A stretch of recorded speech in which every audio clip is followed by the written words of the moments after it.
To paint this kit, I used black, nutmeg brown, white, parakeet, yellow, and jack-o'-lantern. As always, you can use whatever colors you want to use, but these are the colors that I used for the sample.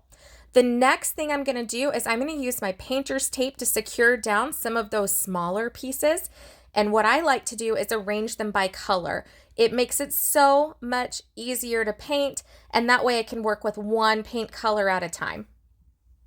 Once you get them all sorted out, you can start painting. I started with the yellow, I painted the moon, and then on the haunted house itself, in the bottom right corner, there's a little window. So I did some yellow just in like a little square section, the part that would shine through the window frame. And then the top left, there's a little window as well. So I used a brush for that. I used a sponge for the other one. And then the next thing I'm going to do is I'm going to paint the haunted house itself. I couldn't find a gray that I really liked, so I decided to create my own spooky gray by mixing black and white together. And you can add as much or little as you'd like as you are mixing them together to get the color that you like. Now it's pretty dark, but I love it. I think it looks really spooky.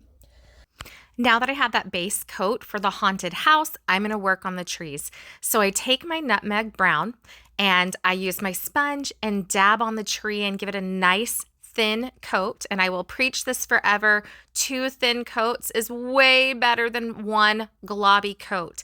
So make sure that you do a nice thin coat, let it go in, and then once it's seeped in a little bit, you can always go back and do that second coat and make sure that it looks good. It's just so much nicer to do those thin coats, because if you do a globby coat, paint will seep down the edges of your project and you just aren't going to be happy with that.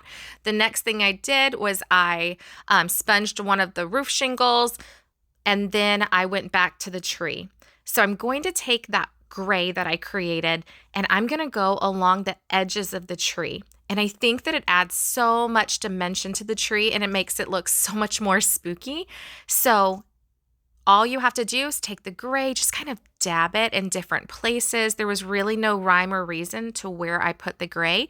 The next thing I did was I took my chip brush and I dipped it in the black, wiped off the excess onto my kitchen island. Don't tell Steven.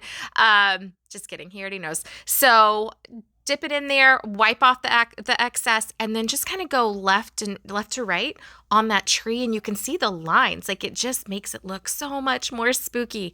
I'm going to use the same technique on the other tree. I'm going to take my gray, I'm going to sponge it around on the edges, no rhyme or reason, just kind of giving it a little bit of a shadowed effect, adding that dimension, just making it look pretty spooky. And then once I have the gray where I want it, there really was no rhyme or reason of where I put it. I'm going to take that chip brush again and I'm going to dip it in the black and then wipe off the excess. And then I just kind of go left and right, and you see it. It just adds so much dimension. Like, I'm absolutely in love with how the trees turned out. They're so spooky, which is perfect for this haunted house sign. All right, so the next thing that I paint for the haunted house is the trim.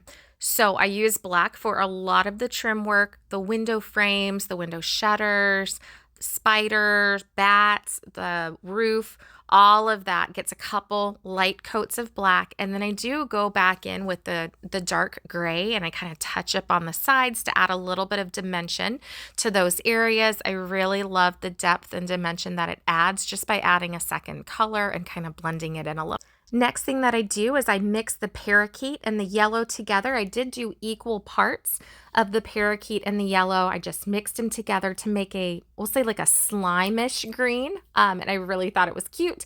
So I used my sponge and I dabbed the trim work, the columns, a few window shutters, part of that door frame or door trim.